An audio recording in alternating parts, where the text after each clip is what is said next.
Eh bien, bonsoir à chacune et à chacun. Merci de rejoindre ce webinaire de CECI consacré ce soir à la relation franco-allemande en se posant la question du moteur ou du couple franco-allemand. Merci à nos intervenants de ce soir.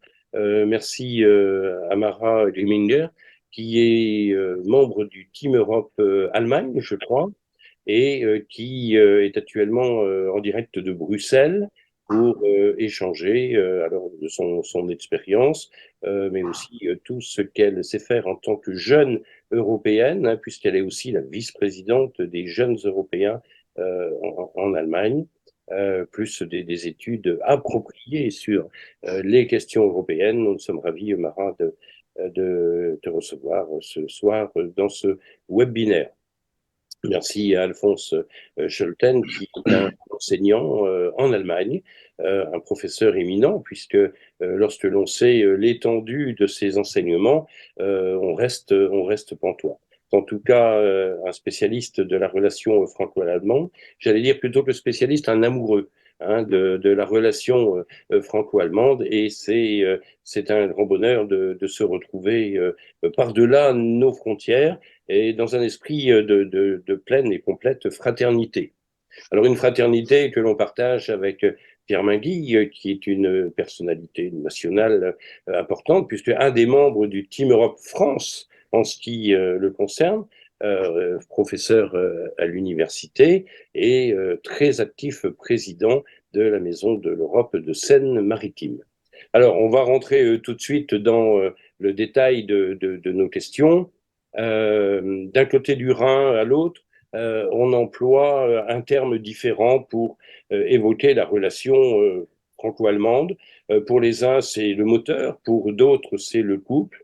Peut-on parler aussi de partenariat privilégié en Europe? Et puis une proposition qui émane de certains de nos amis. Peut-on parler de duo franco-allemand? Alors une question à tous les trois pour commencer. Quel mot vous semble le plus approprié? À qui on donne la parole? Honneur aux dames? Mara. Ah, c'est une question très difficile parce que je crois qu'il n'y a pas un mot qui est approprié pour tous les moments dans l'histoire franco-allemande parce que là, en ce moment, moi, je dirais plutôt c'est un moteur en panne et que le couple ne fonctionne plus comme auparavant. Et du coup, je crois qu'il y a un changement et que il y avait des moments plus forts dans la relation franco-allemande. Merci. Alphonse? Alors, j'ai les mêmes problèmes que Mara pour trouver une formule qui correspond parfaitement à la situation. Si c'est un couple, je crois que c'est un peu un couple et un rapport ou des rapports usés, c'est-à-dire c'est en crise. Je ne sais pas si c'est pas trop fort, mais c'est quand même très habituel. Pour le moment, dans mes cours à l'école, je préfère le mot tandem, ce qui est à la fois ou en plus écologiste. Alors, parce il faut une image qui exprime la nécessité que les deux parts s'engagent et dans le même sens, dans la même direction. Et en plus, sur un tandem, il faut l'équilibre. Alors, c'est-à-dire, la coopération est absolument nécessaire. Mais je ne suis pas sûr que ça suffit parce que tandem, moteur, couple, c'est beaucoup plus doux, c'est plus plate. Je pense une image qui fait rêver, ça sera encore mieux. Mais pour le moment, je ne l'ai pas encore. C'est ça, une sorte de lassitude dans le couple finalement, et on verra peut-être un peu plus tard dans une autre question qu'il peut y avoir, il pourrait y avoir dans ce couple une infidélité. Alors on se posera la question le moment venu. Pierre, Ton micro, Pierre. Micro, Pierre. C'est le petit Voilà, machin. c'est bon. Oui. Alors, j'ai longuement réfléchi sur la question, et comme évidemment j'habite en Normandie, un jour j'étais pour un des mots, et puis le lendemain j'étais pour un autre. 50%, 50%. Dans la réalité, quand on réfléchit bien, il me semble que le mot couple n'est pas adéquat par rapport à la question et par rapport au sujet. Par contre, j'aime bien le mot partenariat et j'aime bien le mot aussi duo ou moteur. C'est-à-dire que pour moi, aujourd'hui, c'est plutôt un partenariat dont le moteur connaît quelques ratés. Mais c'est pas, je veux dire, ça ne me choque pas du tout parce que il y a toute une histoire, il y a tout un futur à bâtir. Donc, si on regarde par rapport au passé, par rapport aux formations, je pense que c'est normal qu'il y ait quelques ratés. Le tout, c'est de savoir, bien sûr, les surmonter. Eh bien, alors je profite pour saluer Pascal Verdeau qui nous a rejoint, Khalil Iskandar, Éric Leroy, Michel Lestume et notre collègue du Team Europe, Philippe Tabary, qui se trouve dans sa région lointaine. Voilà. Une question, Marie-Laure? Oui, alors au-delà de, j'allais dire au-delà de la dénomination couple, moteur, duo, partenariat, etc., est-ce que il n'y a pas le risque ou l'impression de donner, qui pourrait être donnée aux autres membres, aux autres États membres, d'une relation particulière et en tout cas d'un sous-groupe vis-à-vis des autres États membres? Est-ce que c'est pas le risque finalement, cette relation privilégiée? Qu'en pensez-vous? Alphonse, qu'est-ce que tu en dis?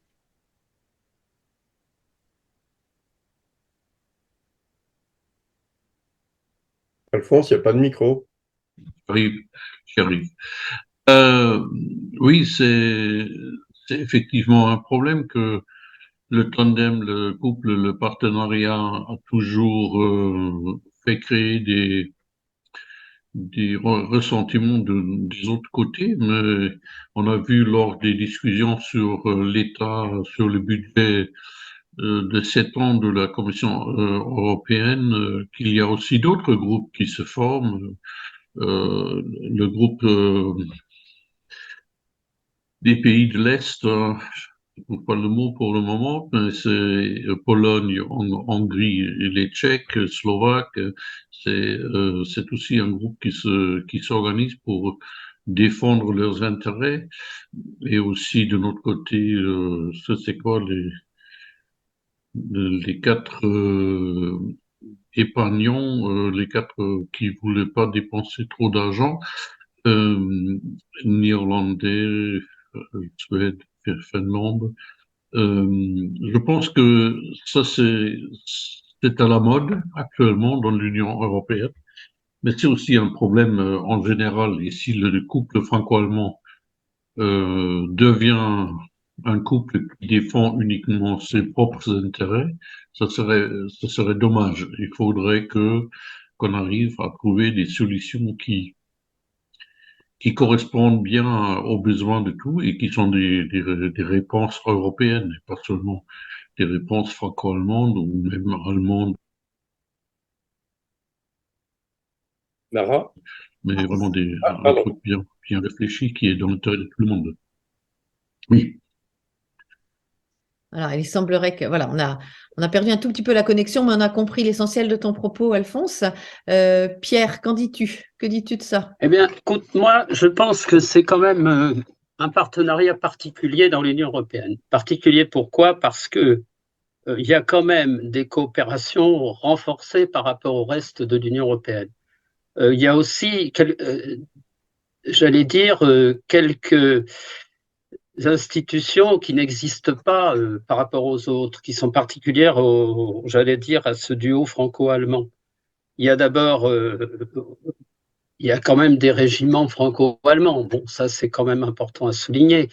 Il y a aussi une aide franco-allemande à la coopération qui est particulière. Je sais qu'elle doit s'étendre à d'autres pays de l'Union, mais il y a un héritage commun aussi au niveau historique, qui est très important, qui remonte à Charlemagne, il ne faut pas l'oublier. Il y a toute une histoire de proximité aussi. Et je pense que c'est atypique, mais effectivement, quand on regarde toutes les unions, moi je suis assez fan de l'histoire des unions dans le monde. C'est le même problème. Aux États-Unis, il y avait 3 groupes qui se sont formés au début quand l'Union s'est formée.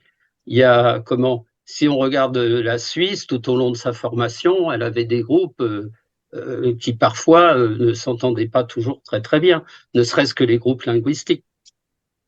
Donc non, ça ne me choque pas. Je pense que c'est normal. Il y a des points, il y a des différends à régler, et le temps des règlements des différends n'est pas le temps j'allais dire, des médias. Voilà. Je crois que ça, c'est important à dire.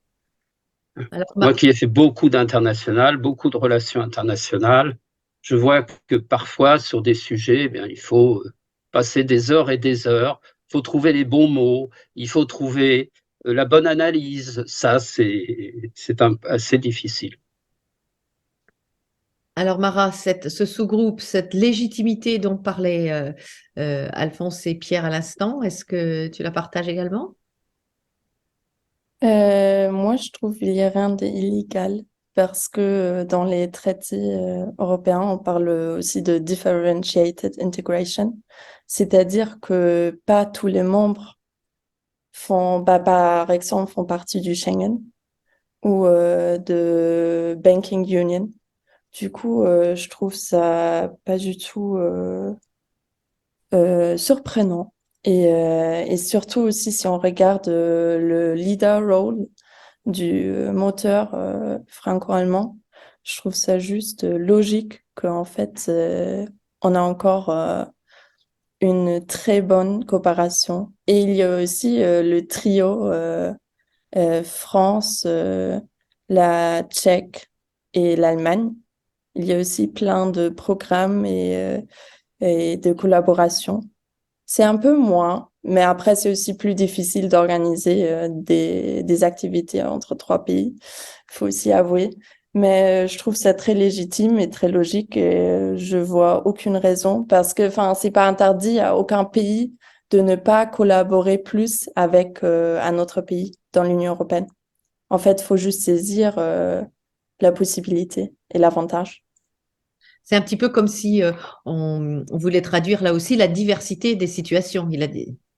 Au travers de, on trouve ça dans la devise de notre union, mais on retrouve qu'il y a des situations tout à fait différentes, hein. Je vais donner la parole à Pascal Verdeau tout de suite, mais à vous entendre, j'ai le sentiment qu'il y a une sorte de fracture. D'un côté, les États, les structures étatiques qui semblent fonctionner, hein. Il y a du projet, tu viens de le rappeler, Mara, ça, quand c'est nécessaire, les États, les gouvernants se retrouvent et trouvent les solutions qui conviennent, hein, quelque chose d'idoine à une situation, mais en même temps, je m'interroge sur la position des citoyens français et des citoyens allemands. J'ai un peu l'impression que il y a une absence de mémoire ou une mémoire qui semble s'effacer progressivement, s'étioler. Il y a eu ce rapprochement franco-allemand à une époque où on sortait de la guerre que l'on sait. Et puis, cette guerre, elle est lointaine aujourd'hui. On l'a oublié, les jeunes générations n'en savent pas grand-chose.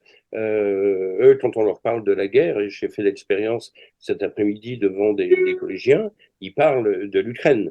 Mais aucune mémoire aujourd'hui, et c'est normal, de ce qui s'est passé sur nos territoires. Alors, êtes-vous de cette mémoire qui aurait tendance à disparaître, à s'étioler, et qui ferait aussi que les Français, les Allemands, eh bien, seraient moins intéressés par le couple franco-allemand. Mais peut-être, avant que vous répondiez à ça, je donne la parole à Pascal Verdeau qui a levé la main.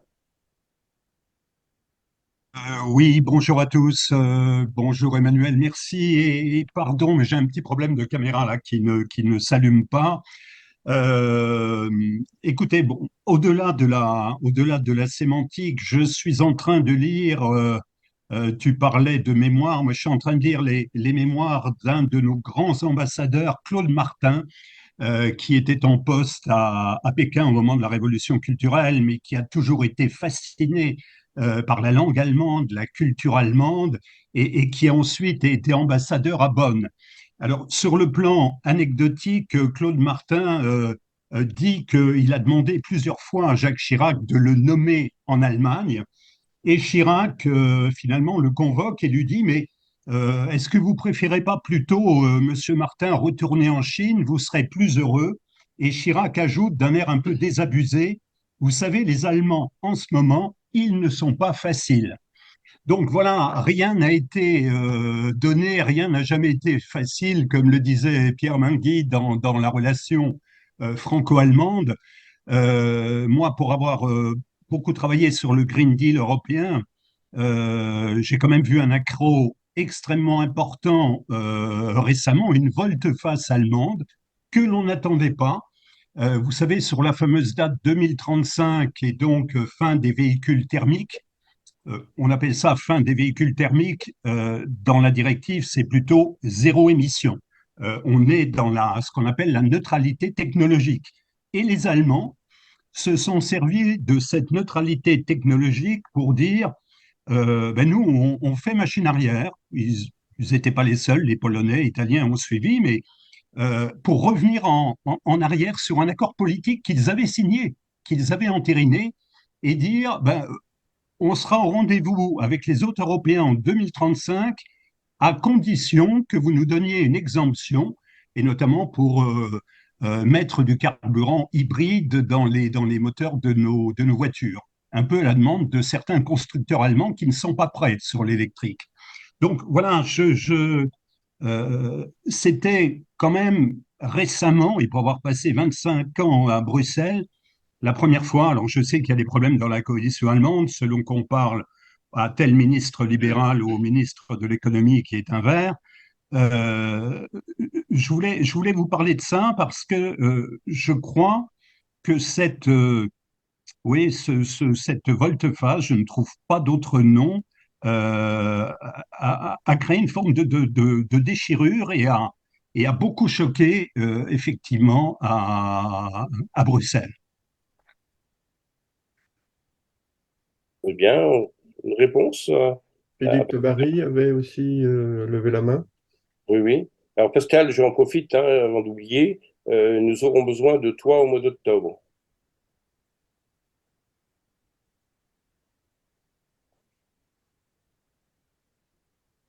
La question de la mémoire qui Très s'étiole. volontiers. Oui, vas-y. Merci, merci Pascal. On a des petits problèmes de connexion, là, je crois, les uns les autres.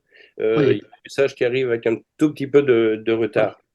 Merci, merci beaucoup. Ce sera avec plaisir. Oui, Marin, toi qui es une personne jeune, la nouvelle génération européenne, cette mémoire ancienne qui a permis le rapprochement franco-allemand à une époque où les gamins comme moi, on nous demandait d'aller passer du temps en Allemagne pour faire connaissance avec les jeunes Allemands, pour se rapprocher, se rabibocher. Vous en êtes loin. Bon, après, moi, je crois que je suis plutôt dans la bubble européen et franco-allemande, vu que j'ai fait un double diplôme et la plupart de mes copains et copines sont soit français, françaises, soit allemandes, soit européens en général. Du coup, là, je peux pas dire grand-chose, mais en général, ce que j'observe, parce que j'ai donné des cours des langues et je vais aussi, je donne aussi des exposés à des écoles en Allemagne. Et en fait,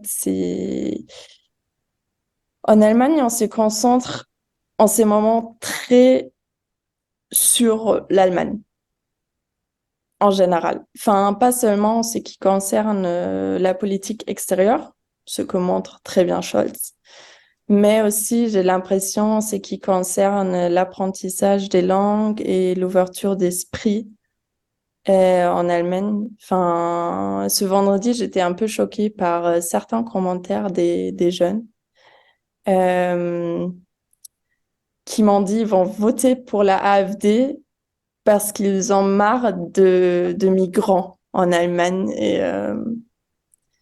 Et bon, enfin, du coup, ça concerne même pas seulement la relation franco-allemande, ça concerne un peu tout le projet européen, je dirais, parce que le projet européen, c'est quand même un projet de tolérance, de diversité et d'ouverture d'esprit.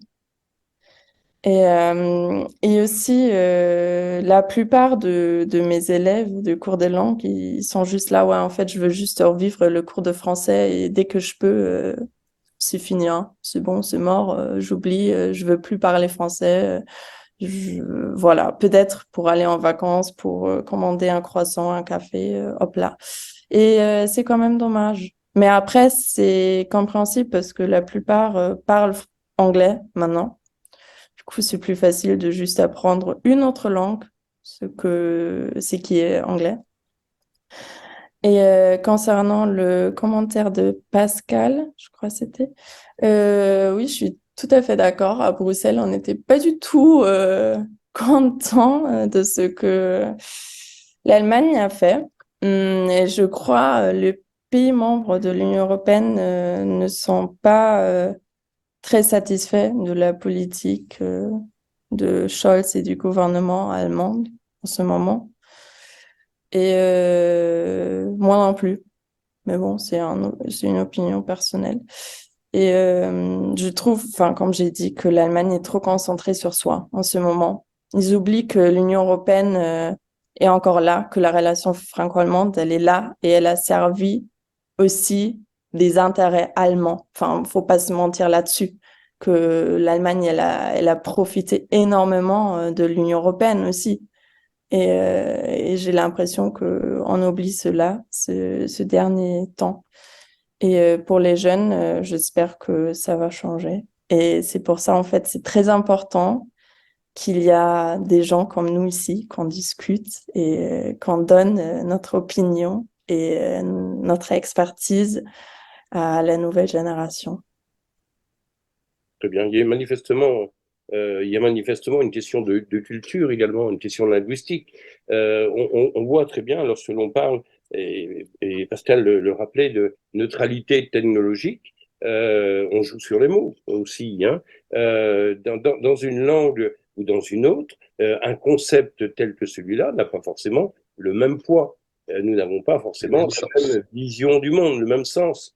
Et c'est aussi sur des choses comme ça que la relation franco-allemande, la construction européenne, le projet européen doivent se poursuivre. Oui. Marie-Léa? Oui, je croyais que Pierre voulait. Oui, oui. Je vais quelques réactions. Bon. Il y a Philippe aussi qui a levé la main apparemment. D'abord, je dirais que sur le report de la date de 2035, beaucoup de Français n'étaient pas mécontents, il faut le dire, parce qu'ils voyaient très mal la fin du diesel notamment. En ce qui concerne maintenant la mémoire, alors c'est intéressant de voir l'évolution actuelle des comités de jumelage ou des associations de jumelage. Là, j'ai eu l'occasion d'en rencontrer quelques-uns cette semaine, et tous déplorent l'absence, si vous voulez, de jeunes, vous voyez, entre 40 et 60 ans. Je dis de jeunes parce que toutes les personnes qui dirigent les comités de jumelage commencent déjà à souhaiter avoir une relève. Or, ils n'en trouvent pas. Et alors, j'ai analysé la question, et en fait, vous dites à des jeunes couples ou autres, vous leur dites, mais pourquoi vous adhérez pas au comité de jumelage? Pourquoi? Ils disent, mais attendez, c'est pas comme à votre époque. Aujourd'hui, on a la même monnaie. Aujourd'hui, autrefois, on passait une frontière, c'était quelque chose. Autrefois, en Allemagne, beaucoup de choses étaient différentes, alors qu'aujourd'hui, il y a une harmonisation. Et donc, qu'est-ce que ça nous donne d'être dans un comité de jumelage? Qu'est-ce que ça va nous apporter? Donc, je pense qu'il y a lieu, c'est de repenser toutes les relations humaines, toutes les relations entre la France et l'Allemagne, que ce soit non seulement au niveau des comités de jumelage, mais aussi au niveau professionnel. Et puis au niveau des langues, hein, c'est ce dont on parlait un peu ce matin avec Emmanuel. Et puis aussi rendre l'Allemagne attractive par rapport au tourisme. Les Allemands viennent en France, mais il y a beaucoup moins de Français qui vont en Allemagne. Et c'est une erreur. Moi qui connais bien l'Allemagne, il y a des endroits qui sont aussi charmants que dans l'autre sens. Donc il y a beaucoup de problèmes. Et puis les difficultés, il faut aussi avoir le courage de les analyser. Parce qu'il y a déjà entre les deux pays, il y a des structures différentes. On a un État fédéral, on a un État centralisé de l'autre côté. Donc, les décisions côté allemand doivent être mûrement réfléchies et acceptées. Côté français, on peut jouer sur la vitesse de la décision, qui sera peut-être pas acceptée, n'est-ce pas? C'est arrivé récemment. Et donc, il y a à repenser tout cela. Il y a à repenser aussi aux conséquences de l'histoire, parce que de l'histoire, je ne parle pas seulement de la Seconde Guerre mondiale, mais il y a toute l'histoire, le concept monétaire, par exemple, le rôle de la monnaie, etc. C'est déjà formidable d'être arrivé à mettre en place une monnaie unique.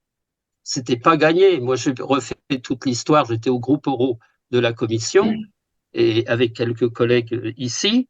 Je vous assure qu'en en 1997-98, on pensait que ça n'allait pas se faire. Et donc, il y a un certain nombre j'allais dire, de dossiers qu'il faut avoir le courage de revoir. Et puis, mais des façons de travailler, ça ne se fait pas du jour au lendemain. Voilà, j'ai été long, excusez-moi. Non, non, pas de souci. Philippe, je crois que ta main est levée. Et je Oui, exact, effectivement. Je ne sais pas si vous m'entendez. Si. Oui, très bien. Einen herzlichen Gruß für die deutschen Teilnehmer auch. Un petit peu désolé de vous avoir rejoint en retard, mais j'achevais un article pour votre cercle qui partira sitôt après. Et je suis d'une région lointaine, comme tu mentionnais, dit de la Bretagne, c'est un petit peu cocasse, puisque ma région est à 200 km de Aachen, Aix-la-Chapelle, et à 200 km de Paris. Donc, une espèce de Bindeglied, de lien entre les deux. Je suis effectivement très heureux de participer à ce débat, d'abord sur la notion de couple, au risque de choquer les chastes oreilles. Si tant est qu'il y en ait encore dans le monde d'aujourd'hui, je dirais que les couples ne sont pas forcément fermés, que ce sont des couples ouverts et que parfois une infidélité d'un moment permet de faire des enfants ensemble plus facilement après. Il y a toujours eu une Europe à deux ou plusieurs vitesses. J'entendais les reproches sur les sauts de puce et les marches arrière de l'Allemagne à propos de 2035. Faudrait-il, dans l'histoire de l'Europe, rappeler le compromis de Luxembourg, la chaise vide et la France qui reculait, surtout, et qui finalement, le jour venu, a compris où était son intérêt et a avancé, et ça a été plus vite qu'on ne le croyait. Ce que je relève aussi d'intéressant, c'est que dans la coopération franco-allemande, ce sont souvent des hommes politiques et des femmes politiques de sensibilités différentes et qui, sur l'essentiel, se sont trouvés d'accord. C'est bien l'illustration de ce qu'est l'avant-garde des politiciens qui ont fait l'Europe, et le mot politicien n'est pas forcément un gros mot. Le symbole de Strasbourg, ville de rassemblement, est à cet égard, je crois, très très parlant. Alors, effectivement, pour les nouvelles générations, on oublie un peu tout cela, mais on oublie sans oublier Erasmus, où on se précipite. On oublie, tout en vivant un certain nombre de choses dont on ne sait pas qu'hier elles étaient impossibles. Lorsque j'avais 15 ans, pour aller dans la Belgique voisine à 3 km, les frontières étaient bornées par contrainte et les douaniers par définition. Aujourd'hui, on circule très librement, on ne sait même plus qu'il y a une frontière. Il n'y en a même plus au ridicule d'ailleurs, et quelquefois c'est un peu dommage. Mais donc, ça n'est pas forcément aller de travers que de s'écarter un petit peu du chemin principal pour le moment, parce que très vite, on y revient. L'Allemagne a des spécificités particulières, elle est une ouverture très importante vers tous les pays nouvellement arrivés de l'Est, comme la France a un lien naturel avec les pays latins, et l'ensemble des deux fait une solidité dont l'Europe a besoin pour aller bien plus loin, et on en a, nous aussi, tous besoin, même si nous nous rendons parfois compte tardivement qu'il y a une dynamique interne et que finalement, le risque n'est pas que l'on arrête, mais que l'on aille un peu trop vite sur un peu trop de choses. Les mentalités, parfois, ont des difficultés à suivre. observons quand même, puisque Pierre évoquait le scepticisme d'avant l'euro, et j'ai vécu cette période à l'intérieur de la Commission, puisque comme lui, j'appartiens un peu aux dinosaures de l'histoire européenne, que lorsque l'on a introduit la monnaie unique, tout le monde était perdu au départ. 3 mois après, en France, plus personne ne comptait en anciens francs. Ce que pendant 30 ans, on n'avait pas réussi à faire, on l'a fait en 3 mois. Et aujourd'hui, plus personne ne pense véritablement à ces monnaies d'avant, et tout le monde apprécie, mais sans s'en rendre compte, la réalité d'une Europe monétaire. Il en est de même pour le plan agricole, où je pourrais parler pendant des heures. Il en est de même pour les grands axes de communication. Après tout, en s'écartant un tout petit peu, mais si peu, du dynamisme franco-allemand et des solidarités entre nous, faut-il nous rappeler que pendant des décennies, on a parlé d'un tunnel sous la Manche et que c'est avec le gouvernement de Mme Thatcher qu'on a réussi à le faire. Je n'ai pas souvenance que Mme Thatcher ait été une enthousiaste démesurée pour l'idée européenne. À l'impossible, nul n'est tenu, mais parfois, les miracles font sacrément avancer les réalités. Merci Philippe. Alors j'ai deux mains levées, Mara qui lève la main et puis Alphonse qui avait levé mais qui a dû la rabaisser. Donc Mara, la parole est à toi. Merci de mentionner Erasmus. Je suis je suis tout à fait d'accord avec vous. Et on voit que Erasmus est un succès, enfin énormément. Et je trouve que c'est une très bonne occasion pour tous les jeunes de découvrir un autre pays en Europe. Et Pierre a déjà mentionné qu'en fait, si les jeunes manquent et qu'ils voient plus de raisons pour s'engager dans des comités de jumelage. Et je comprends en tant que jeune parce que notre mode de vie est très différent et je vis cela aussi en tant que vice-présidente de Jeunes Européens fédéralistes à Munich et présidente de Jeunes Européens fédéralistes en Belgique, parce que c'est beaucoup plus difficile d'avoir des jeunes, enfin de mon âge ou plus jeunes, qui s'engagent sur le long terme. C'est-à-dire, on change beaucoup et souvent notre lieu, le pays, les intérêts, les amis et tout. On cherche pour plus de flexibilité. Du coup, il y a plus de réticence de s'engager vraiment sur le long terme. C'est plutôt ad hoc. Enfin, OK, il y a un projet qui m'intéresse, il y a une discussion, ça m'intéresse, voilà, je participe et après, voilà, disparu. C'est très difficile de vraiment les motiver pour s'engager durant plus de temps. Et après, j'ai l'impression il y a d'autres formes d'engagement qui émergent, qui est pas forcément mauvais non plus. Par exemple, via social media, c'est un nouveau monde, mais c'est aussi un monde qui peut servir l'engagement et aussi la coopération franco-allemande. Enfin, je sais il y a aussi des comptes qui servent à rien, le contenu qui sert à rien, ou même des contenus négatifs. Mais après, je suis convaincue qu'avec une éducation sur social media, fake news et comment gérer le flux d'informations, il y a aussi un bon côté dans tout cela. Et surtout, on peut motiver plus de gens via social media aujourd'hui qu'auparavant, parce que c'est beaucoup plus facile. Et du coup, je crois que c'est important de rester ouvert aussi à d'autres formes d'engagement et d'avoir un peu la compréhension, enfin les deux, hein, toutes les générations, bien sûr. Mais après, je vois très clairement le problème. Parce que nous aussi, même les jeunes européens fédéralistes, on a ce problème. Et pourtant, on s'appelle jeunes, hein. Alors, Merci Mara. On ne pourra pas dire que nous usons de la langue de bois ou de la langue de plomb, comme disent les Chinois. Les choses sont très claires. Alors dans l'ordre, il y a des mains levées. Alphonse, Pascal et Pierre. Alors, j'aimerais faire quelques remarques. D'abord, j'aimerais revenir à la question de la politique allemande, comme elle a traité la question, c'était quoi, de l'année 35, et quand est-ce qu'on va être à un niveau zéro.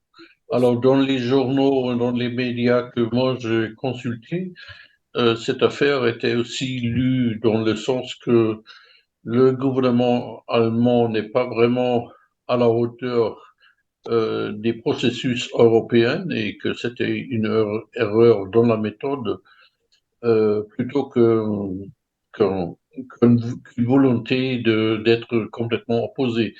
Ce qui améliore pas les choses, d'après mon avis, parce que on devrait avoir dans chaque ministère les personnes nécessaires pour expliquer comment fonctionne Bruxelles et que Bruxelles ne fonctionne pas comme dans la même manière que Berlin. Et, mais c'est un problème. On l'a vu à l'époque avec Martin Schulz, qui a eu un grand succès à Bruxelles, mais qui a complètement échoué dans le jeu politique à Berlin. Et pour moi, ça c'est un peu l'inverse. Les gens qui sont, je ne sais pas si s'ils sont bons ou pas bons, mais qui sont ministres à Berlin ne comprennent pas du tout que le jeu politique à Bruxelles est un autre et qu'il faut s'adapter.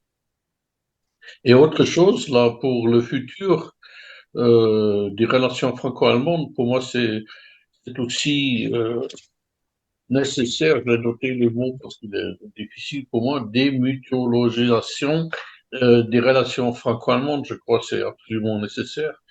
Il y avait l'époque de la réconciliation avec des pères et des mères du franco-allemand qui ont vraiment fait un travail énorme, mais c'est plus ou moins clôturé. Maintenant, il faut trouver des personnes qui vivent le franco-allemand au quotidien et tous les problèmes qui s'y présentent dans le quotidien. Et là, probablement, il faudrait trouver des personnages qui expliquent ça dans une autre manière. Et les comités de jumelage, c'est vrai, moi aussi, je fais partie du comité de jumelage à Duisbourg. C'est un bien comme une bonne communauté des soixantenaires, mais les jeunes, c'est très difficile. Et ce que disait Marat, c'est vrai que mais la frontière culturelle dans ce cas-là n'est pas franco-allemande, plutôt jeune et moins jeune. C'est tout ce qu'il est autour de la communication virtuelle. Et je crois que là, il faut qu'on trouve des moyens pour développer ça et pour introduire le franco-allemand ou l'idée européenne dans des méthodes virtuelles, dans la communication virtuelle. Et dernière remarque, je crois que comme Erasmus est un secret caché de l'Union européenne, l'Office franco-allemand pour la jeunesse est aussi un succès bien caché des relations franco-allemandes, parce que là, il y a beaucoup d'études, beaucoup de projets, beaucoup d'échanges scolaires qui se font, mais qui sont pas très bien connus, mais qui laissent leurs traces dans la jeunesse. Le week-end dernier, j'ai vécu avec des amis en Bretagne, à Rennes, et j'étais surpris par la facilité des jeunes de communiquer entre eux, et c'était pas question de la nationalité, plus probablement de la langue, mais quand même, ils avaient aussi une idée commune. Et là, je crois on peut avoir quand même d'espoir qu'il y a quelque chose qui reste. C'est vrai, ça va pas être dans des communautés, dans des organisations, dans des associations, mais il faut que nous aussi, on découvre que d'autres choses fonctionnent. Il y avait les années de Pulse of Europe, il y a toute l'histoire de Fridays for Future. Ce sont des trucs internationaux qui fonctionne formidable sur un plan européen ou même mondial. Et c'est organisé par des jeunes, parce que j'ai compris, dans leur manière de communiquer, par des groupes Facebook, etc. Et c'est pas un succès qui est organisé par des adultes dans un sens trentaine, quarantaine, etc. Je crois qu'il faut qu'on reconnaisse qu'il y a d'autres choses qui existent. Mais le lien entre intergénérationnel, c'est un peu ce qui manque. Bien, je rappelle que ce débat sera diffusé sur la chaîne YouTube du CECI, hein, donc vous en avez pour bien longtemps à vous retrouver et à nous réécouter. Et je voulais aussi rappeler que s'il y a une réaction, vous pouvez cliquer sur la petite icône réaction, parce que j'ai vu une fois le bras de Michel se lever et je ne savais pas s'il voulait intervenir ou si c'était simplement pour bouger sa main. Voilà, donc il y a la petite icône réaction, je le rappelle pour tout le monde, et je donne tout de suite la parole à Pascal qui l'attend avec une certaine impatience, j'imagine. Puis Pierre, hein. Oui, merci. Vous m'entendez toujours? Oui. Je voulais rebondir sur les propos d'Alphonse Scholten et sur ce qu'il dit sur la méthode et la méconnaissance j'allais dire, des mécanismes communautaires au sein du gouvernement allemand. Alors, on a compris que ça tanguait parfois un peu au sein de la coalition, mais moi, il me semble au contraire que les Allemands, je dirais, culturellement, politiquement, connaissent beaucoup mieux les Oui. mécanismes de la politique communautaire que les Français. À titre d'anecdote, mais je crois qu'elle est assez éclairante, j'ai eu la chance d'accompagner et d'interviewer il y a quelques années Christine Lagarde, qui était à l'époque ministre des Finances de Nicolas Sarkozy et qui avait décidé, en accord avec le gouvernement allemand, d'envoyer Madame Lagarde assister à un conseil des ministres en Allemagne, à Berlin, et l'autre partie, Wolfgang Schäuble, qui était le grand européen, le grand ministre des Finances allemand, devait venir à Paris. J'accompagne Christine Lagarde et dans l'avion de retour, je lui pose une question. Qu'est-ce qui vous a frappé notamment par rapport au déroulement d'un conseil des ministres en France? Réponse: en Allemagne, quand les ministres prennent la parole à tour de rôle, après que la déclaration du chancelier, ils situent tout de suite et immédiatement l'action de leur ministère dans un cadre européen. Que ce soit le ministre des Transports, le ministre des Finances, etc. Et je dis, Madame Lagarde, ça se passe comme ça à Paris? Elle m'a dit non. Et c'est peut-être quelque chose qu'il faudrait que l'on exporte de notre côté. Donc je crois que les mécanismes européens, les Allemands les connaissent bien mieux que nous. En tout cas, ils ont une pratique quotidienne dans leur politique. Un mot peut-être sur les mésententes au sein du couple franco ou du moteur franco-allemand. Je crois que le compromis entre la France et l'Allemagne, c'est toujours quelque chose qui s'est bâti, qui s'est construit. On partait souvent de positions diamétralement opposées et puis on arrivait à s'entendre. Dans l'histoire, lorsque De Gaulle décide de reconnaître la Chine, il a été un des premiers sur le plan international. Nos amis allemands et la plupart de nos amis européens ne nous suivent pas. Lorsque De Gaulle procède au retrait du commandement intégré de l'OTAN en 1966 sur la défense, les Allemands ne nous suivent pas parce qu'ils ne jurent, c'est encore un peu le cas en ce moment, que par le parapluie nucléaire des États-Unis. Quand la Grèce tangue au moment, là on sort des élections grecques, 2010, sur ce fameux sommet européen dramatique au mois de juillet, où quelques jours auparavant, Wolfgang Schäuble avait fait fuiter un document disant « Maintenant, il faut que les Grecs sortent de l'euro », et que ce sommet se déroule avec un Tsipras qui sort au petit matin complètement battu. Il était arrivé avec le programme le plus radical d'Europe, il repart avec le programme le plus libéral. Là, tout d'un coup, le franco-allemand et l'unité l'unité entre François Hollande et Angela Merkel, qui se hissent à un niveau de responsabilité de chef d'État, mais tout ça avait été aussi préparé à l'avance, fait que la Grèce n'est pas sortie de l'euro. Heureusement d'ailleurs, parce qu'on n'aurait peut-être plus d'euros à l'heure où je vous parle. Donc pour moi, il y a toujours eu ces bisbilles, il y a toujours eu parfois des malaises profonds. On a fait référence à la politique de la chaise vide. Mais j'ai été frappé de voir aussi l'importance qu'on sous-estime parfois des contacts personnels entre les leaders.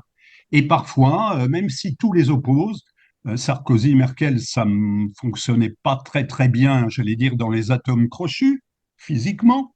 Mais voilà, au nom de l'intérêt européen et de l'intérêt bien compris du franco-allemand, ils arrivaient à construire des compromis.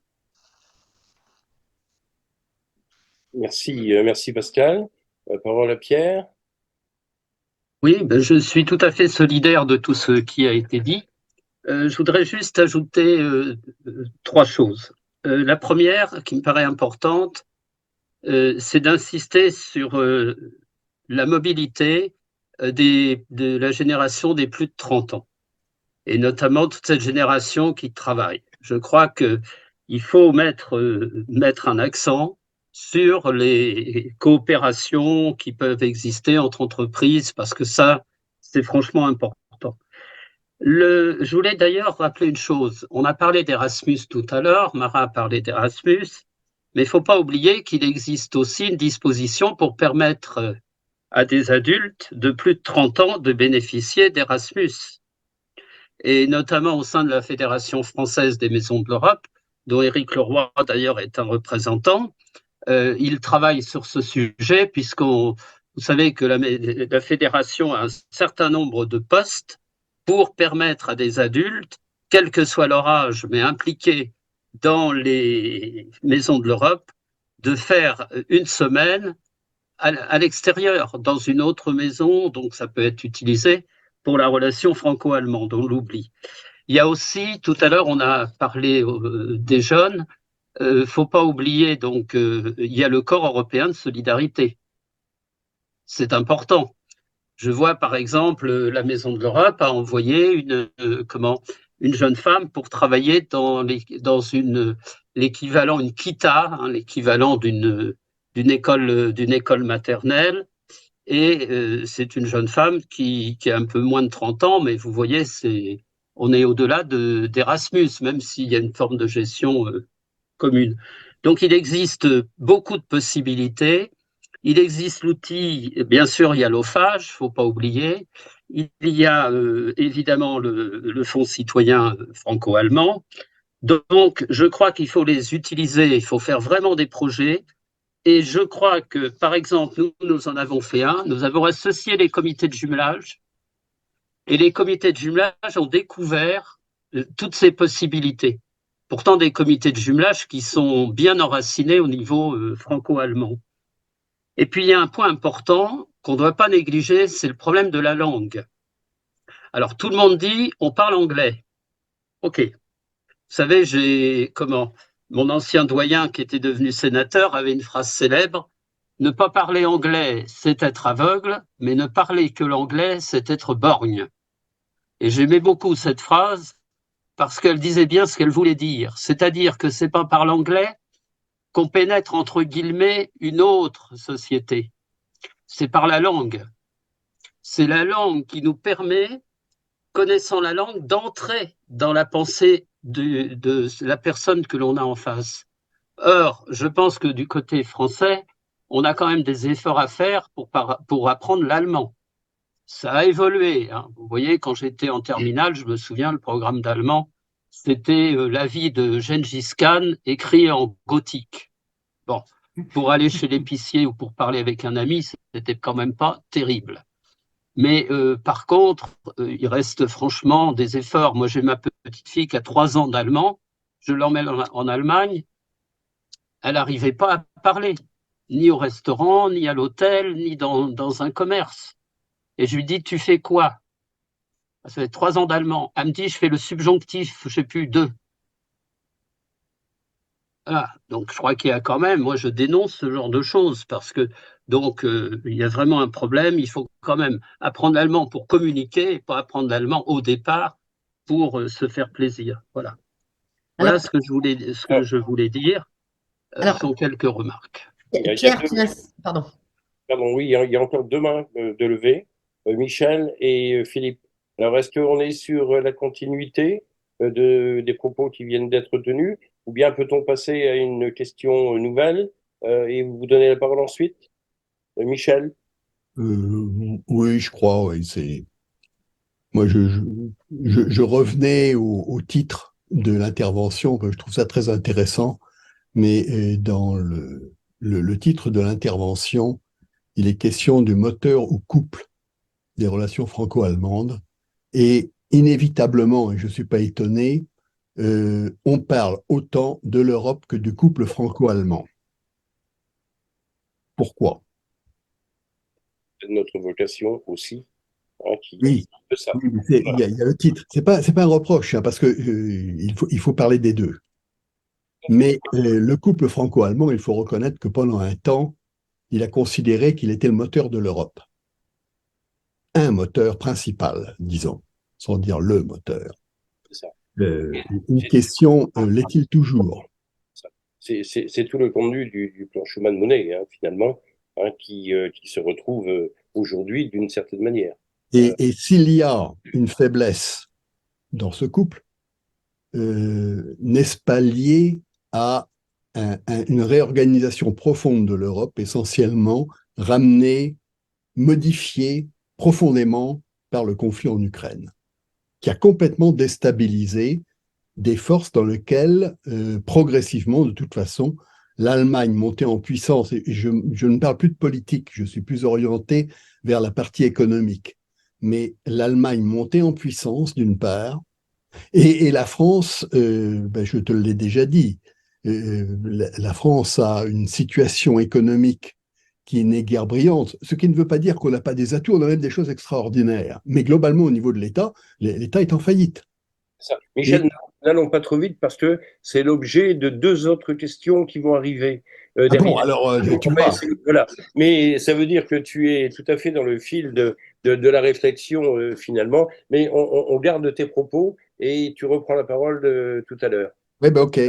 Philippe, toujours dans le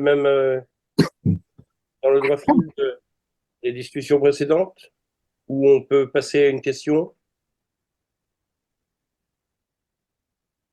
Philippe Tabary, je t'entends pas. Je n'entends plus Philippe. Le micro est coupé, il semble Il coupé. a coupé son micro. D'accord. Donc, c'est parce qu'il est éloigné de Bretagne.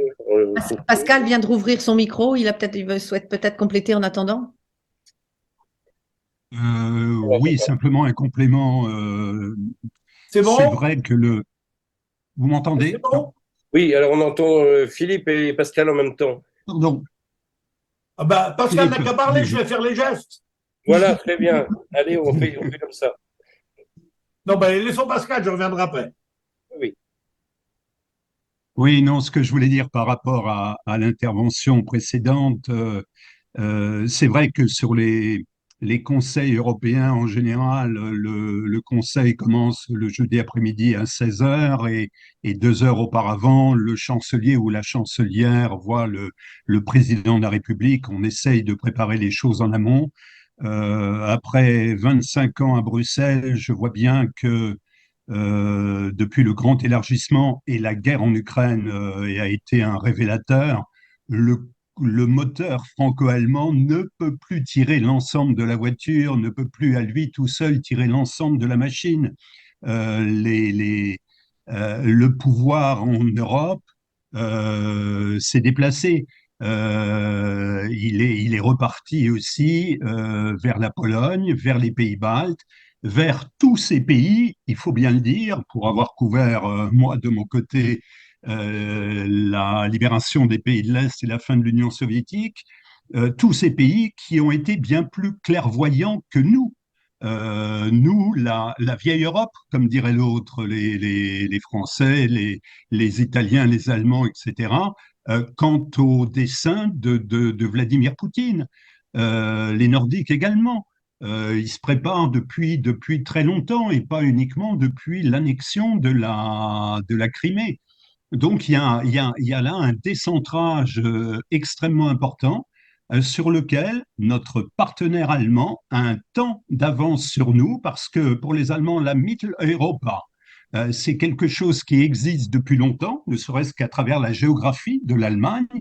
Moi, j'ai beaucoup accompagné il y a très longtemps le président Mitterrand lorsqu'il allait dans les pays de l'Est. On allait inaugurer une nouvelle bibliothèque ou apporter des livres aux Roumains, aux Tchèques, etc. Et à l'époque, le chancelier Helmut Kohl voyageait avec toute une cohorte d'industriels allemands. Donc, il y a une connaissance là qui est beaucoup plus fine. Simplement, aujourd'hui, oui, je crois que le constat, c'est que le franco-allemand, à lui tout seul, ne peut plus, il peut continuer à impulser, mais avec des partenaires beaucoup plus costauds au sein de l'Union européenne, notamment les Polonais, bien sûr, qui font un effort de défense absolument colossal, avec l'ambition de devenir la première armée d'Europe dans quelques années, même si les Polonais achètent des équipements américains. C'est un autre débat. Coréen. Je redonne la parole à Marie-Laure pour une question à nos trois interlocuteurs. Oui, Mara, il faut se préparer. Oui. Ah. Oui, Mara voulait peut-être compléter, non? Non, Mara Voilà. est disposée à répondre à ta question tout de suite. Oui, voilà. Alors, enfin, je sais pas, la question que je voulais poser, moi, c'était aussi autour de la place à la fois des dirigeants, de nos dirigeants, parce que comme vient de le souligner Pascal, on voit bien que là, il y a de nouveaux enjeux, puis il y a une nouvelle problématique. Le curseur se déplace. Le fonctionnement d'hier ne correspond plus à celui d'aujourd'hui. Alors, comment nos dirigeants peuvent-ils à la fois répondre? Comment peuvent-ils s'adapter? Est-ce qu'il y a des freins aussi chez nos dirigeants? Alors là, je vais dire les dirigeants français et les dirigeants allemands. Et puis, en parallèle, comment les citoyens peuvent aussi évoluer et puis faire évoluer ce projet de relation. Parce que n'oublions pas non plus que les citoyens sont doivent être au cœur du projet de quotidien, de construction européenne. Alors, quelle place peuvent-ils prendre? Est-ce qu'il faut s'appuyer sur les sensibilités, les rapprochements? Peut-être qu'il y a des désaccords de culture. On a parlé de la culture, on a parlé de la langue tout à l'heure. Mais est-ce qu'il y a des points d'appui, d'accroche qui peuvent servir en fait de levier à la fois chez nos dirigeants et puis aussi chez les concitoyens? Je ne sais pas, c'est une question peut-être un petit peu générale, mais qui...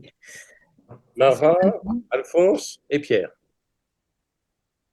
C'est une très bonne question. Je crois que si on a une solution, enfin une réponse à cela, on ne doit pas poser cette question. Enfin, moi, en soi, je dirais qu'ils doivent pas seulement avoir un focus sur leur réélection, du coup, court terme, mais vraiment réfléchir un peu sur le long terme.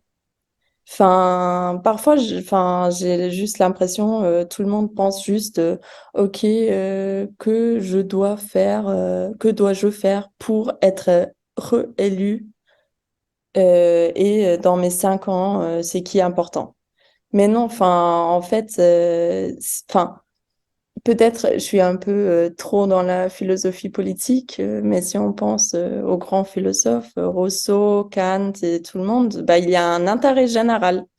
Et normalement, un politicien, il est là pour l'intérêt général, pour l'intérêt des citoyens.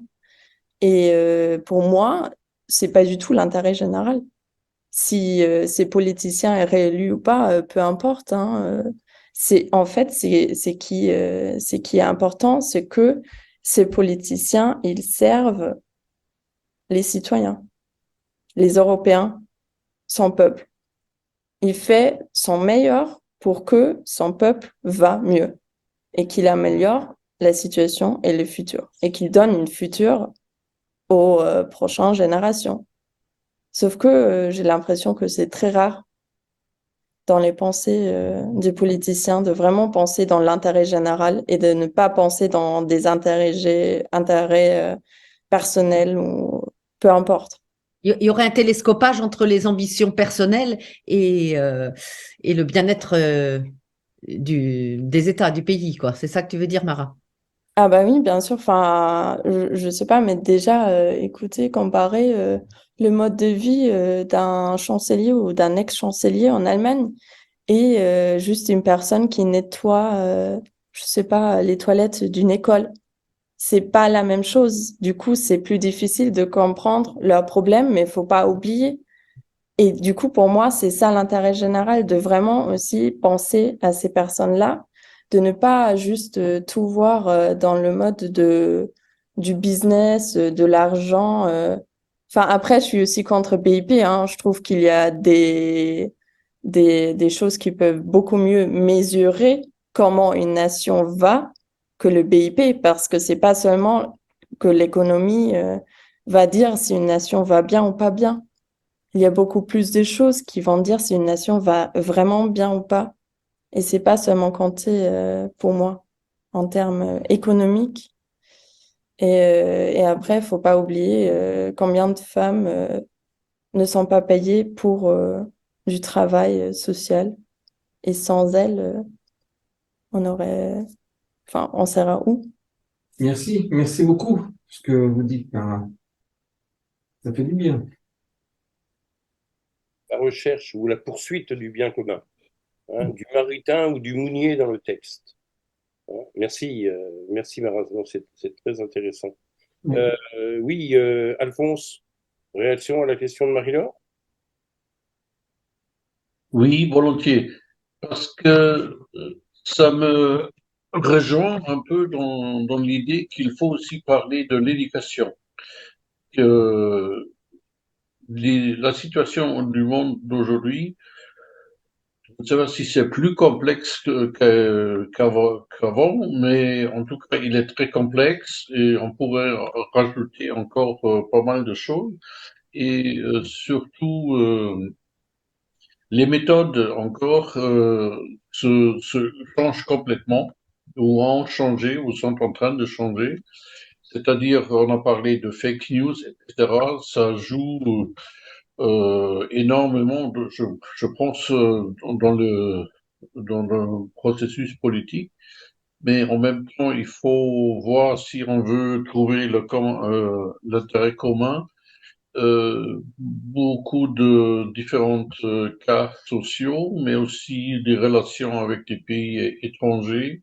Et c'est assez complexe à penser tout ça.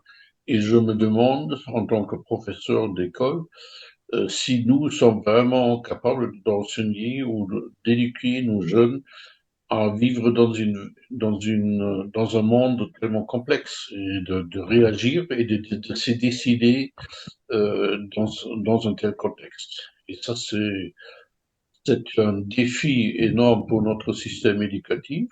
Et le problème, c'est que pour le moment, je crois pas, même pas que nous avons compris que c'est un problème et que on fait comme si c'était rien. Et aussi, si on veut, Covid était une partie de cette complexité, mais on l'a vécu et maintenant il est passé. Il y a pas mal de gens qui veulent revenir à la situation avant, mais c'est pas possible. Comme pour d'autres choses, on n'aura jamais la situation d'avant-guerre. On va plus vivre dans la situation avant la crise du climat et nous sommes en plein dedans et il faut maintenant réagir, vivre, décider dans une situation où il y a beaucoup de facteurs qui jouent et qui interagissent entre eux. Et là, je ne sais pas comment, mais il faut que le système éducatif trouve des réponses à ça. Et probablement un système européen d'éducation. Bien, on va pouvoir revenir à cette question du niveau européen, justement. Mais auparavant, Pierre doit porter sa réponse. Oui.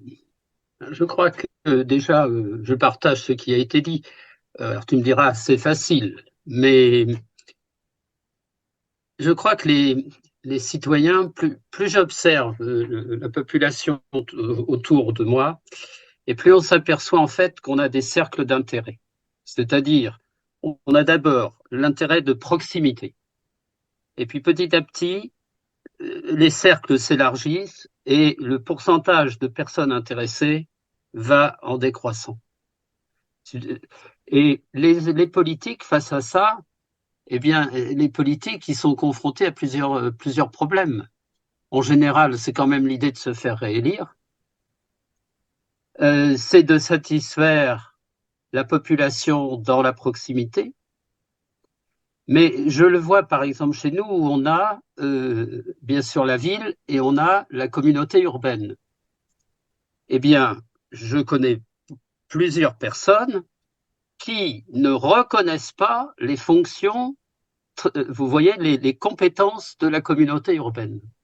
C'est-à-dire que ces personnes considèrent que leur problème, c'est toujours, et ça doit être le problème du maire de la petite commune qu'ils ont élu. Bon. Donc déjà, vous voyez que rien que la communauté urbaine, déjà on a du mal à l'assimiler. Alors quand on parle de l'Europe, c'est vraiment très compliqué. Et il n'y a pas longtemps, j'ai animé une réunion de tous des anciens élus de la Seine-Maritime. Et on a passé plus de temps que celui qui était imparti sur l'Europe. Et tous me disaient, mais enfin, on ne pensait pas que ça marchait comme ça, on ne pensait pas qu'il y avait un intérêt pour nous à cette construction européenne, on ne pensait pas que, on ne pensait pas que, on ne pensait pas que. Voilà. Et donc, il y a un problème aujourd'hui, vous voyez, d'adéquation, c'est-à-dire que le citoyen, il est dans sa proximité, les problèmes européens, c'est loin. La réconciliation, le couple franco-allemand, ben, c'est bien pour en parler, pour, je vous dis, faire partie du comité de jumelage et autres. Mais le monde est complexe, les relations humaines sont devenues complexes et les analyses sont complexes, comme disait Alphonse. Bien, merci. Alors, deux mains levées, donc il y a Philippe qui doit parler, et puis il y a Éric Éric Leroy qui a levé également la main en réaction à un des propos là, immédiats. Donc, Éric, je rappelle, hein, la Maison de l'Europe de Seine-Maritime, mais aussi administrateur de la Fédération française des Maisons de l'Europe. Merci, Emmanuel. Un mot, Éric, tout de suite. Oui, je rebondis à la jeunesse de l'Europe. Je rebondis parce que, en fait, Maha nous ouvre les yeux de ce qu'elle vit par son âge, par son expérience en ce qui concerne l'Europe, et un échange entre l'Allemagne et la France où on pourrait en faire un couple. Et le couple, justement, a du mal à prendre, puisqu'en fait, on est parti sur l'histoire, sur la guerre, sur toutes ces choses-là. Et aujourd'hui, Mara parle justement de ce qui se passe devant. Et en fait, je pense que à nous de porter ce socle de ce qui va se passer devant. En ce qui concerne Erasmus+, par exemple, on pourrait plus travailler dans l'échange de la langue entre l'Allemagne et la France. Pourquoi pas sur des projets professionnels, avec des centres de formation professionnels, pour justement renforcer des échanges entre le besoin d'un emploi en Allemagne ou dans l'Europe, ou aussi bien des Allemands qui viendraient en France pour venir travailler, apporter leur connaissances professionnelles et peut-être apporter de la main-d'œuvre que nous, en France, on n'a pas, et vice-versa. Et en fait, là, par rapport à Erasmus+, puisque nous avons eu pendant 6 mois une jeune lettonne, Emilia, qui est venue en France pour apprendre la langue française, pour se renforcer dans son pays, à pouvoir communiquer en français. Et en fait, je pense que ça, c'est un exemple. C'est un exemple sur lequel nous, on devrait se poser. Et justement, sur la fédération, le travail qu'on m'a nommé de faire sur la Normandie, sur Paris et le centre, c'est justement de m'occuper des oubliés. Je supporte pas ce mot, mais les oubliés au niveau national, ce sont des gens qui sont loin de l'emploi, qui sont sans papier, qui sont dans une difficulté sociale ou bien en situation de handicap. Voilà, aujourd'hui, les missions qu'on doit mettre en place. Justement, Erasmus ou d'autres actions équivalentes à Erasmus peut faire les échanges au niveau européen. Voilà un petit peu ce que je rebondis quand j'ai écouté Mara, et merci. Eh bien, Mara est très, très contente qu'il y ait une réaction sur ses propos. Ça me permet de sourire et c'est toujours très agréable. Philippe, tu veux prendre la parole Oui, maintenant? oui, parce que je vais devoir vous quitter après. Alors, un constat d'abord. Dans nos expériences respectives, les uns et les autres, on voit que l'Europe existe dans les réalités, mais qu'elle n'existe pas assez dans les mentalités. Et c'est évidemment une action à longue échéance. Je suis à moi-même président d'une maison de l'Europe depuis maintenant pas mal de temps, comme président depuis 1 an, mais dans l'action de la maison de l'Europe depuis sa création il y a un quart de siècle. Et on est confronté, par exemple, à une demande phénoménale et très diverse de cours de langue. Ça veut dire qu'il y a une recherche. Ça veut dire qu'il y a des gens qui sont orphelins d'une autre langue et qui, arrivés souvent à un stade avancé de leur existence, cherchent à compenser cela. Il y a une recherche d'Europe. Ça, c'est important. Et à travers ce biais-là, comme à travers celui des jumelages, nous sommes en train d'en lancer un avec l'ancienne RDA. C'est un élément positif, c'est un petit pas, mais les petits pas font les longues marches. Et puis, finalement, on constate que c'est sur ce terrain de la culture, on l'a souvent déploré, que l'Europe est trop absente. Elle agit, mais on ne le sait pas assez. Et il faut effectivement apporter un peu plus de concret. L'expérience à venir de la campagne des élections européennes l'année prochaine pourrait être un élément. Une action plus concertée avec le Conseil de l'Europe, qui est plus actif dans ce domaine-là et où on est complémentaires, pourrait apporter aussi, et le rôle symbolique de Strasbourg, de ce point de vue, est tout à fait éloquent d'un point de vue franco-allemand. Il y a donc beaucoup à faire encore, mais rappelons-nous que ça n'a jamais été très facile. Sinon, mais l'Europe existait depuis Aristide Briand et Gustave Stresemann. Et donc, il y a véritablement à tenir compte de toutes ces difficultés et puis du fait que oui, les hommes politiques ont des contraintes au niveau électoral en même temps que des visions qui sont parfois au-delà de l'échéance du mandat proprement dit. C'est pas le cas de tout le monde, mais c'est un cas intéressant. Rappelons-nous qu'il n'y a pas que les politiques pour faire de la politique. Après tout, Jean Monnet n'a même jamais été conseiller municipal du moindre village de France, il ne l'a jamais tenté. C'est conseiller les hommes politiques qui est important. Et là, nous avons dans nos fonctions respectives, aussi bénévoles soient-elles et aussi ponctuelles, une possibilité d'intervenir et de faire agir dans un sens un peu plus européen. On ne naît pas spontanément européen, on le devient. Et l'important, c'est de le rester. Merci, Philippe. Alors, une question que Pascal Verdeau a finalement un peu, un propos qui a été introduit tout à l'heure. On le disait, l'Allemagne se situe entre Est et Ouest et sa position est plus centrale depuis l'arrivée de la Pologne et des pays baltes. Mais justement, selon vous, chers amis, l'émergence forte de la Pologne qui aspire à devenir première armée européenne dans quelques années, l'a rappelé Pascal, cette émergence ne risque-t-elle pas de modifier les rapports entre France et Allemagne, notamment en matière d'échange économique, en échange d'énergie, la question énergétique est importante, de défense et de culture, on vient d'en parler à l'instant avec Philippe, mais une question importante est aussi celle de la sécurité de l'Allemagne. Qu'en dites-vous, Pierre?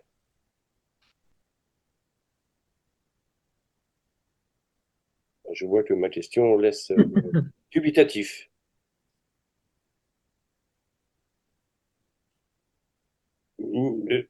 C'est à qui de répondre? Pierre, à toi, si tu le Ah, veux. c'est à moi. Voilà. Pierre, Alphonse, Alors, Mara, et puis moi, je peux surtout, comme tu le sais, Emmanuel, moi, je suis plutôt spécialiste des pays baltes.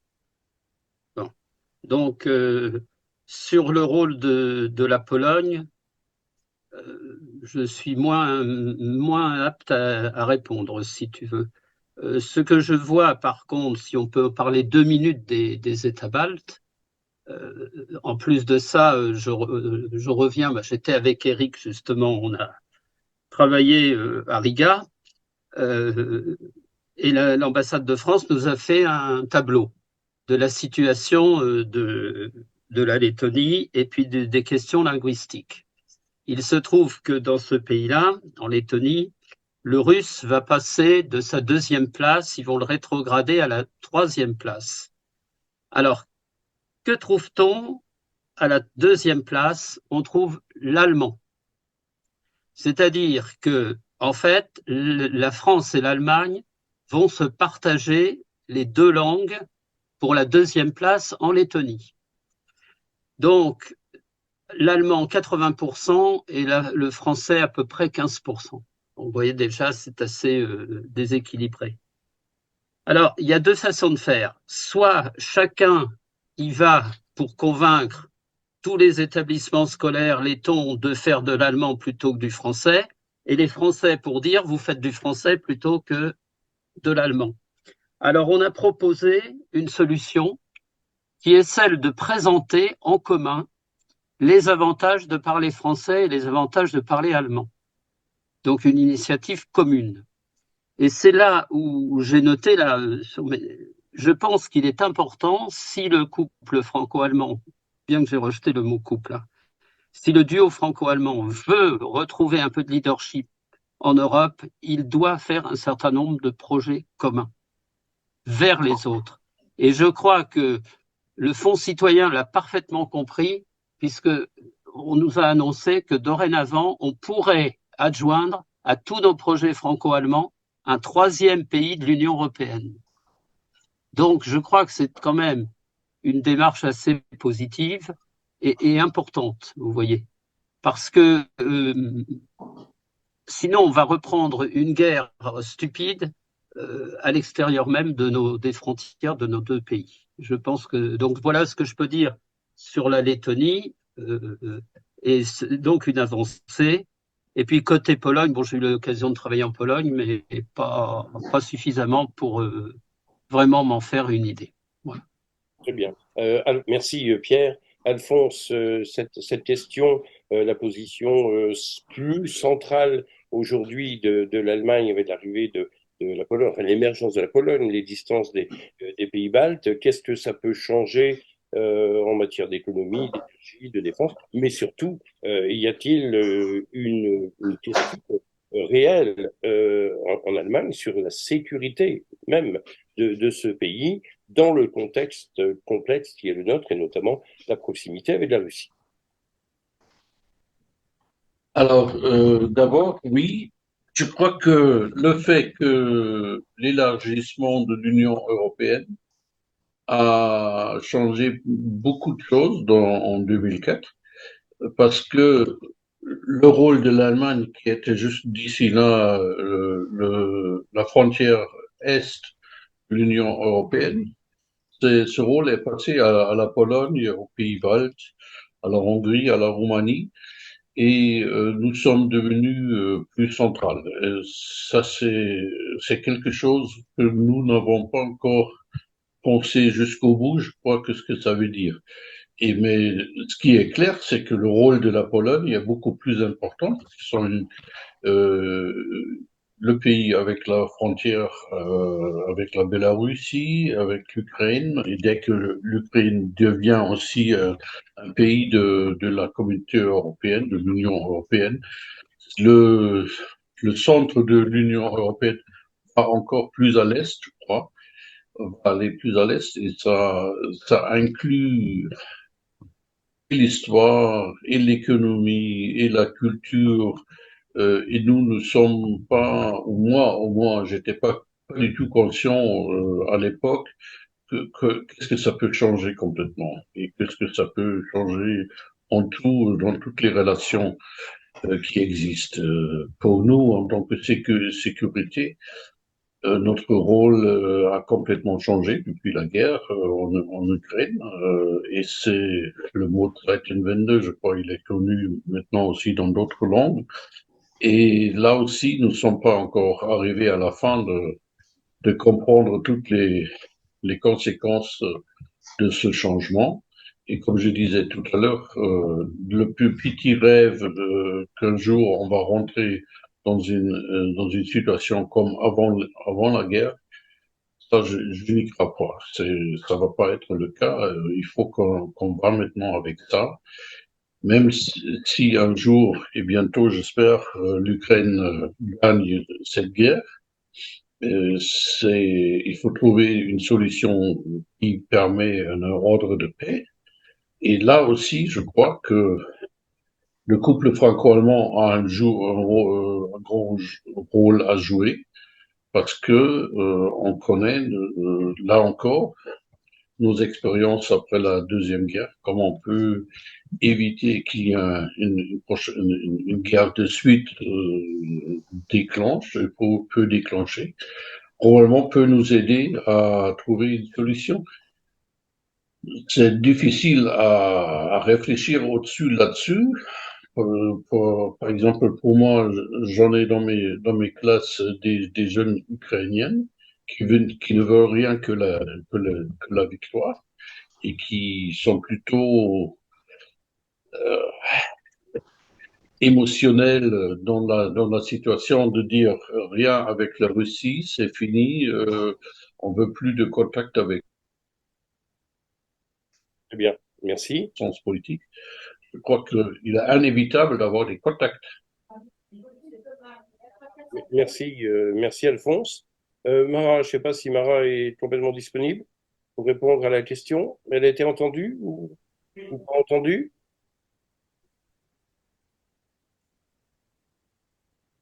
Allô Mara? Oui, j'ai pas entendu la question. Désolée, mon chef vient de m'appeler parce qu'on a un Très dîner rapidement, demain parce soir. il nous reste juste quelques minutes. Encore une question ensuite, et puis la parole aussi à Michel qui a été demandé.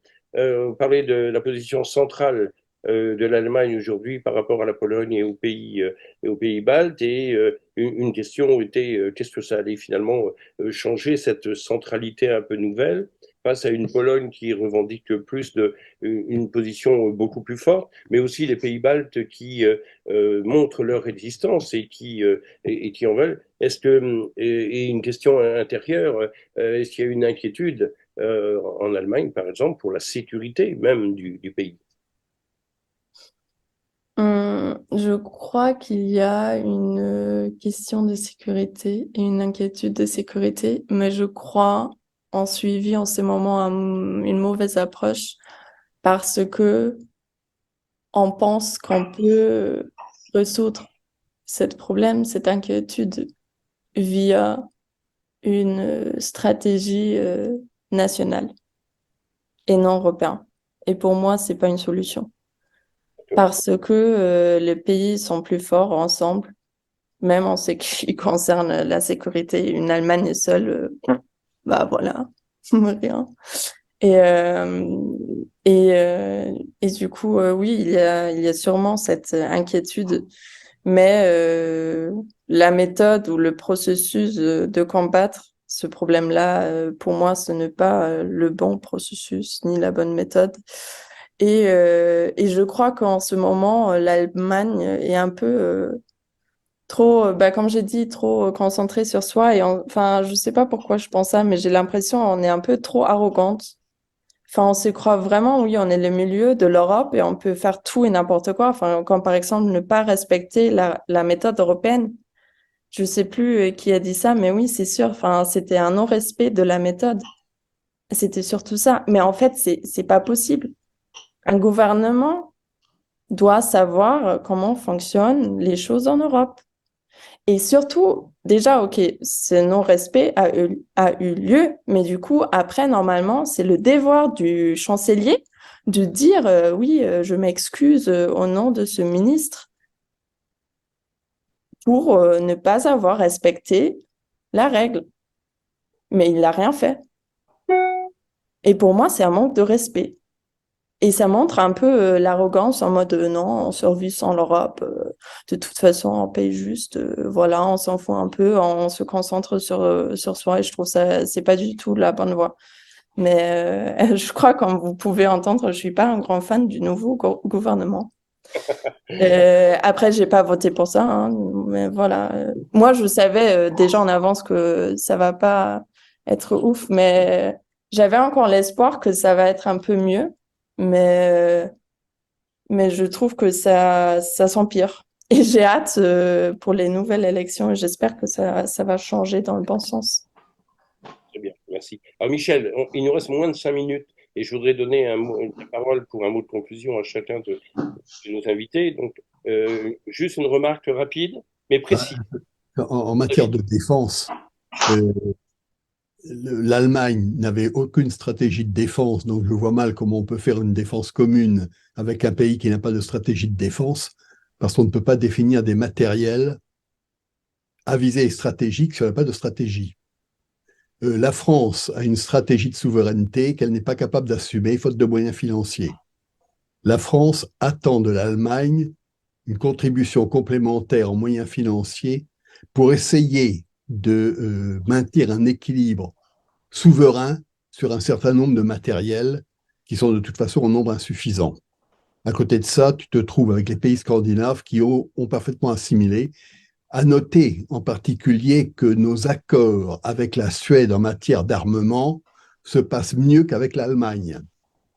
Petit détail. Sous certains aspects, par exemple, dès l'instant où il y a des problèmes de mécanique. Pour l'instant, la perception défense de l'Allemagne, c'est la conscience de sa force.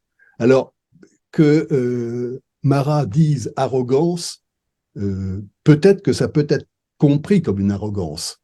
Mais il faut bien dire que nous nous sommes complètement plantés, par exemple, au niveau du marché des chars de combat, où les Allemands ont une position telle qu'ils sont en mesure d'être considérés comme arrogants parce qu'ils ont simplement fait des produits de qualité, parce que ce sont de bons métallurgistes et de bons mécaniciens, et parfaitement adaptés au marché. Nous avons d'excellents produits, mais ils ne sont pas adaptés au marché, et nous les avons gardés pour nous. À un point tel que quand on était très fiers d'en vendre dans les pays arabes, les pays arabes, à un certain moment, ont constaté qu'effectivement, ils étaient excellents, mais il a fallu qu'on change les moteurs et qu'on mette des moteurs allemands parce qu'on n'avait pas suffisamment d'argent pour investir et améliorer ces moteurs, entre Michel, autres. je suis obligé de te couper, je suis désolé. On arrive vraiment au bout de notre temps et je voudrais donner quelques secondes à chacun de nos intervenants pour conclure. Hein. Il nous reste moins de 2 minutes. Alors, Mara terminera puisqu'elle a commencé tout à l'heure. Et puis, on va donner tout de suite la parole à Alphonse, à Pierre, puis Mara. Quelques mots de conclusion et on se quittera sur ces bonnes paroles. Ah, je voulais remercier tout le monde qui a participé dans cet échange et je suis très contente d'avoir eu cet échange intergénération. Je trouve ça très intéressant et je suis totalement d'accord avec tout le monde et j'espère qu'il y a une prochaine réunion bientôt. Il y en aura, c'est notre volonté et notre vocation. Merci Mara. Alphonse, Alors, je me joins à ça en disant oui aussi, merci, un grand merci, et en exprimant un défi, parce que quand je vois la liste des participants, je dois dire que c'est une réunion française sur des questions de l'Europe avec 2 invités allemands. Je crois que là, on peut faire mieux pour arriver à un vrai échange franco-allemand, même dans ce contexte. Et pourquoi pas, vu la dernière question, le dernier point de discussion, pourquoi pas élargir à un réseau polonais ou ukrainien, parce que c'est vrai, si on veut parler là-dessus, il faudrait avoir des intervenants ou des participants de ces pays, de ces régions, qui s'expriment et qui prennent la parole mieux que moi ou que nous. Merci encore. merci Alphonse. Pierre, le mot de la fin? Alors, je me joins au remerciement, mais je crois qu'il ne faut pas oublier qu'une union ne se bâtit pas en un jour. Et je vous invite à relire toutes les unions, l'histoire de toutes les unions, et on s'aperçoit que je parle aussi bien la formation des États-Unis que de la Suisse, qui est très intéressante, la Suisse, hein, qui a quand même le titre extraordinaire de s'appeler fonctionnement fédéral de la Confédération suisse. Donc j'aime beaucoup ces deux mots qui s'opposent, n'est-ce pas, et qui montrent que même en Suisse, on a des problèmes qui ressemblent parfois aux nôtres. Et donc, je crois qu'il faut souhaiter un bon avenir à l'Europe, et puis y croire, et puis se dire que les difficultés, on finit toujours par les surmonter. Voilà. Bien, merci Pierre, ce sera le mot de la fin. Merci à vous tous, merci Mara, merci Alphonse, merci Pierre, merci à ceux qui nous ont suivis. On se retrouve bien sûr sur la chaîne YouTube du CECI et on vous donne rendez-vous pour un prochain numéro et puis à très bientôt. Et j'annonce tout de suite qu'au mois d'octobre, nous aurons ce grand colloque à nouveau auquel vous êtes invités et pour lequel je sollicite d'emblée Pascal. Voilà, merci, bonne soirée à vous. Merci, et à vous, maréchal, comme on dit ici en Bretagne, territoire un peu éloigné de l'Allemagne, mais au par la pensée. Au revoir.